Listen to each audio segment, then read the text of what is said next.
ቴዲ አፍሮ አሜሪካንን በአሁኑ ሰዓት በጣም በሚገርም ሁኔታ ኢትዮጵያኖች በተገኙበት ኮንሰርትን በደማቅ ሁኔታ እያካሄደ ይገኛል።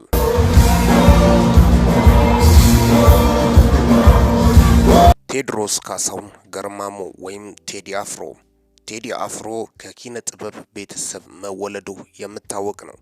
ተወልዶም እድገቱም በአዲስ አበባ እንደሆነ ነው። ቴዲ አፍሮ ገና ልጅ እያለ ከቤተሰቡ ጋር በጣም በሚገርም ሁኔታ አባትየው በተለይ አቶ ካሳሁን ገርማሞ ለጥበብ ካላቸው ፍቅር የተለያዩ የመድረክ ልምዶች ነበራቸው።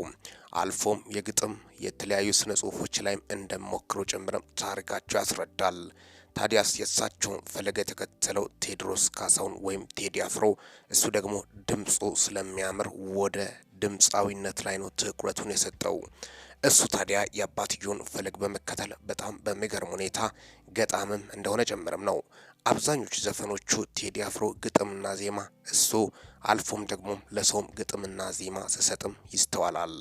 በቅርቡ ሌላው ይቅርና ለኩኩ ሰብስቤ ዘፈኖች ላይ ምን ያህል ግጥምና ዜማ እንደሰጠ አልፎም ደግሞ በፊቸሪንግ መግባቱም የምታወስ ነው።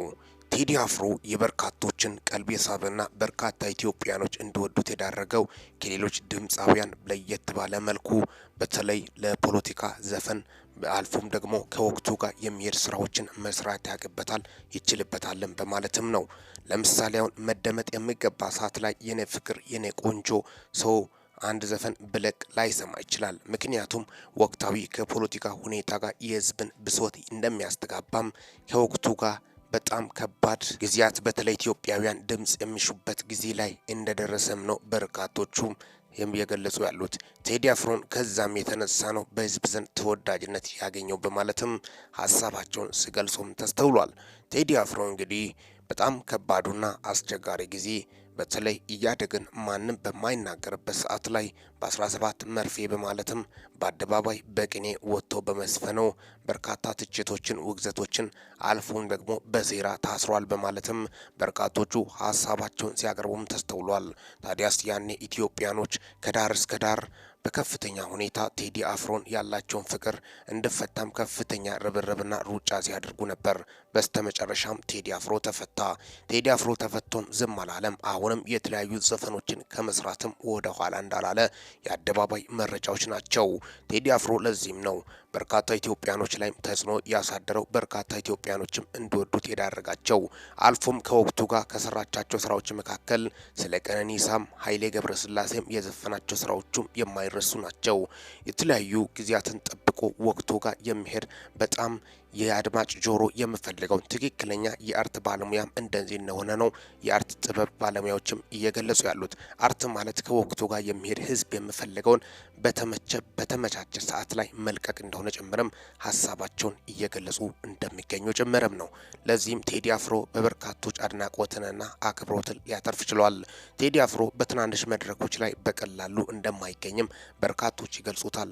ቴዲ አፍሮ የሚገኘው ኮንሰርቶችን በማዘጋጀትም ነው። የገቢ ምንጩ በዋናነት ኮንሰርት እንደሆነም ይነገራል።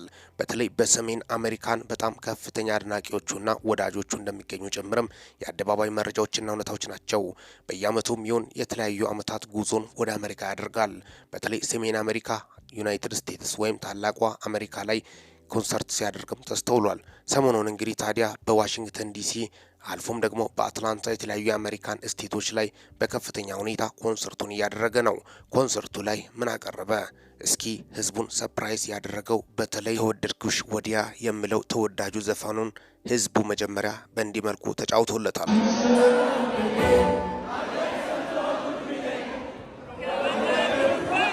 አልፎም ቴዲ ደግሞ ህዝቡን ሰርፕራይዝ ያደርግ። ቴዲ ለየት የሚያደርገው ነገር ቢኖር አንዱ መድረክ ላይ እንደ ስቱዲዮ መጫወት እንደሚችልም ነው። ፐርፎርማንሱ የድምፁ ጥራት እንደሚለይ ጨምረም በርካቶቹ ይገልጻሉ። መድረክ ላይም ሰርፕራይዝ የሚያደርግ ብቃት በጣም በሚገርም ሁኔታ ለኮንሰርት እንደማይቸግረው ጭምርም ነው።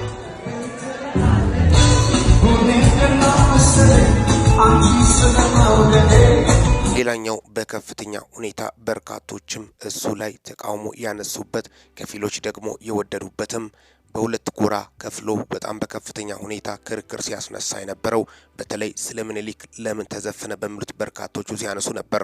ምኒልክን የዘፈንኩበት ምክንያትም በማለትም ቴዲ አፍሮ አድዋ ስታወስ የግድ ምኒልክ መታወስ ስላለበት ነው በማለትም ሀሳቡ እንደሆነ ነው በርካቶቹም እየገለጹ ያሉት። እስካሁን ድረስ በይፋ ቴዲ አፍሮ ያለው ነገር ባይኖርም ግን ሀሳቡ ከዛ የመነጨ እንደሆነ ነው በቅርበት የሚያውቁትም ሲገልጹ የነበሩት በማለትም ነው ያን ዘፈን ድጋሚ ጥቁር ሰው የሚለውን ገልጾታል።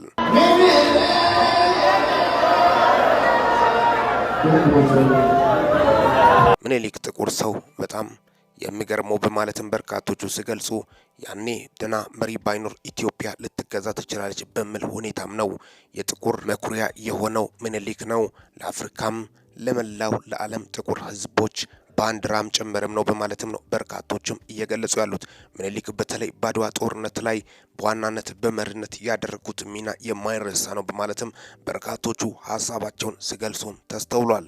ሌላው ደግሞ ቴዲ አፍሮ በጣም በሚገርም ሁኔታ በኢትዮጵያዊ ቀረርቶና ሽለላ በኢትዮጵያዊነት መንፈስ መድረኮች ላይ በጣም በሚገርም ሁኔታ ከሙዚቃ መሳሪያ ተጫዋች ጋር በእንዲህ መልኩ በጣም በሚደንቅ ሁኔታ ሲያሳዩም ተስተውሏል።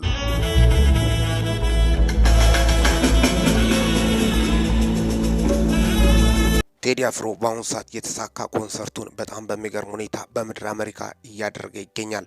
በርካታ ኢትዮጵያኖችም በስራ የተወጠረ አይምሯቸውን ለማዝናናት እንደሚጠቀሙበት የኮንሰርቱ መግቢያም በብዙ ዶላሮች እንደሚሸጥ ጭምርም የአደባባይ መረጃዎች እንደሆኑ ጭምርም ነው። ቴዲ በብዙ ሚሊዮኖች የሚያገኝበት የገቢ ምንጩ እንደሆነ በርካቶቹም ይገልጹታል። ቴዲ አፍሮ አሁን ፖለቲካ ለጊዜው ቀዝቀዝ ማለቱም የአደባባይ መረጃዎች ቢሆኑም የኋላ ኋላም ጠቅላይ ሚኒስትር አብይ አህመድ ወደ ስልጣን ከመጡ በኋላም ናይት በሚለው ዘፈኑ ትችትን መሰንዘሩም የሚታወስ ነው። በአሁኑ ሰዓት ግን አሁን መንግስትን እንዲህ ብሎ ይፋም አንስቶም የተቃወመበት መድረክ አሁን ከጥቂት ዓመታት ወዲህ እንደተቀዛቀዘ ጭምርም ነው። በአንድነት መንፈስ በፍቅር በአንድነት በህብረት ሁላችንም ኢትዮጵያን ወደ ከፍታ ይዘናት እንጓዝ የሚለውን ዘፈኖቹ ላይ ሲያንጸባርቅም ተስተውሏል። በተለይ አንዳንድ መድረኮችም ላይ ያሳየው በተለይ በጦርነት ዙሪያም ጦርነቱ እንዲቆምም በከፍተኛ ሁኔታ አጠቃላይ ለመላ አፍሪካም ጥሪ እንዳቀረበ ጭምርም ነው የወጡት መረጃዎችን በኮንሰርቱ ላይ ልንመለከትና ልንታዘብ የቻል ነው። መድረክ ላይ እያለ እያሳየ ያለው ፐርፎርማንስ ልዩ እንደሆነም በርካታ ኢትዮጵያኖችም እየገለጹ ናቸው። ቴዲ አፍሮ ከፍተኛ የህዝብ ፍቅር እንዳለው የአደባባይ መረጃዎችና እውነታዎች እንደሆኑ በርካቶቹም ሀሳባቸውን ሲገልጹም ተስተውሏል። ቴዲ አፍሮ ወይም ቴዎድሮስ ካሳሁን በማለትም ነው ትክክለኛ ስሙ ቴዎድሮስ ካሳሁን፣ ግን ያው ቴዲ አፍሮ በቅጽል ስሙ እንደምታወቅ ጭምርም ያው የታወቀ እንደሆነ ጭምርም ነው። አጠቃላይ ቴዲ አፍሮ በአሁኑ ሰዓት ኮንሰርቱን እያደረገ ይገኛል። ያን በማስመልከትም ነው ለእናንተ ይዤላችሁ የመጣሁት። ይህ አዲሱ ቻናሌ ነው ወይም ሌላኛው ቻናሌ ነው። ሚኪ ነኝ፣ ሚኪያስ ኒውስ ነው ይህ። ለዚህ ቁም ነገር አዘል ቻናል አዲስ ከሆናችሁ ሰብስክራይብ በማድረግ ቤተሰብ ይሁኑ። ከዚህ ቻናል ወቅታዊና ታማኝ እንዲሁም ሚዛናዊ መረጃዎች ወደ አሁኑ ሲለቀቁ ለማግኘት ሰብስክራይብ ስታደርጉ ደወል ምልክቷን ክፍት ያድርጉ። ያን ሲያደርጉ ወደ አሁኑ የሚለቀቁት መረጃዎች ለእናንተ ይደርሳሉ። ይህንን ቪዲዮ ላይክ፣ ሼር እና ኮሜንት በማድረግም ማበረታታቱን እንዳይረሱ። ለሰዓታት ያሉኝ መረጃዎች ይመስላሉ። በወቅታዊና አጫጭር መረጃ እስከምንገናኝ ድረስ በያላችሁበት ዓለም ክፍል ሰላም ያቆያችሁ።